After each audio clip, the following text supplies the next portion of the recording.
Hi everyone, I have been trying to explain how to use sourdough starter, just the basics, what you do with the starter and how to feed it. And every time I do, it sounds super confusing, and I've decided to go ahead and film what it is so that you can see how easy it is, and it's definitely not as confusing as I make it sound. So what I have here is just the starter. If you get one of these from me, or if you have your own starter, this is just your basic starter. I fed it yesterday, it grew a little bit, and then now it's back down to this size here. I have a scale. I like to use a scale. You can use measuring cups too, and I do have a document that shows you recipes with measuring cups, our American way to measure things. But I like to use a scale because it's just one less thing to clean, and it gets all goopy in the measuring cups. So I use a scale. Turn the scale on and weigh in grams. Now, this right here is called discard. I have this in my refrigerator. You can just build up your discard. You don't have to have a big jar like this. I purposely built mine up really big so that I could have starter to sell and to give to people. So this is the discard, and it can go in your refrigerator, and you can save that for making all kinds of great recipes. So what I do is I take my starter, dump about half of it in the discard. Because this is already started and established, you don't need to measure this perfectly, because it'll just start using what's in there and it'll be good. So put that on there and then tare it so that it's back to 0. I don't know if you can see that, but it's back to 0. And then the easiest thing to do, this is so easy.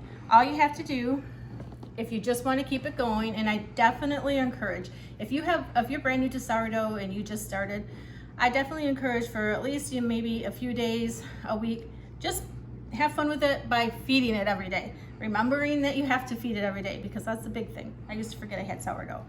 So what you have to do is take your half and then put 30 grams of water, and it needs to be unchlorinated water.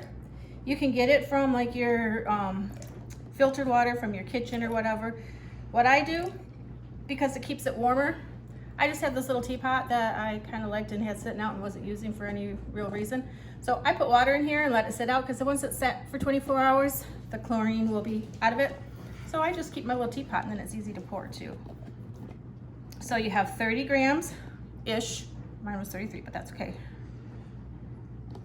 And then go back to 0. And then 30 grams of flour.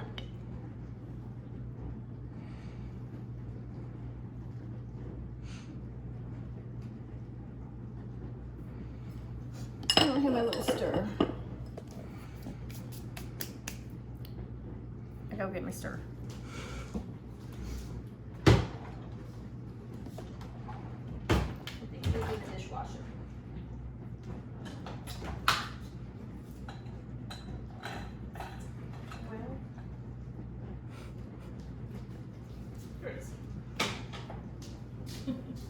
All right, you can use anything to stir it. I just have this little thing that, I don't know, we don't use it for anything else, and it works out good to stir.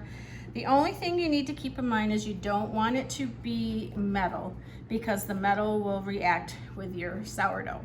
So use whatever you have, a little spatula, plastic spoon, a little stir thingy, and stir it up.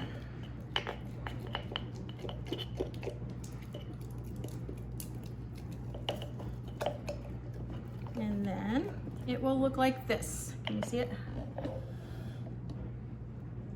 Just kind of goopy. Now some people will put a rubber band or a hair tie where it's at so that you can see it grow. But honestly, you can see it grow. So I don't do that, because that's just one more step. So that's it. Set this out, put your lid on. Now, I do have this in my document, but I'll remind you here, don't ever seal it tight. Don't put one of these rings on with the other rings. Don't ever seal it tight, because as this grows and as those gases get in there, your jar can and has for other people, not for me, exploded. So there you go. Keep it in a warm place. In the wintertime, it's harder to get it to grow. I mean, it works a lot quicker in the summertime when it's warm in the house.